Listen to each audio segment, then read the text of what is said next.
Որտեւ ինքը ուժեղ մարդ է, խելոք մարդ է, կրթված մարդ է, աշխատած մարդ է։ Ուզում եմ որպեսզի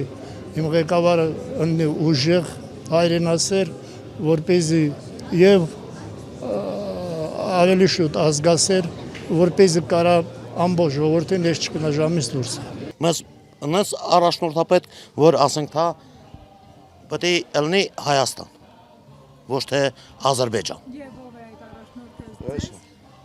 Առաջնորդը այս է մի մարդ է պետք։ 4 շրջան է վերաբնակեցրել։ Ես վերաբնակիչ եմ եղել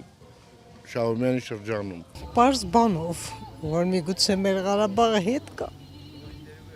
2008 թվից 98 թվից մինչև 2008 թվականները ամենածաղկուն ժամանակաշրջանն եղել, երբ երկիրը ապահով էր ու հանգիստ էր, երբ վաղվա օրը տեսանելի էր, կարող էր ամեն ինչ անել։ Որովհետև ինքը միակ մարդն է, որ մեր թշնամուն ծնկի է բերել։ Ինքը իմ համար կոնկրետ հերոս է, քայլող լեգենդ է ու այդպես էլ կմնա։ Քոչարյան Ռոբերտի։ Այս տղա է։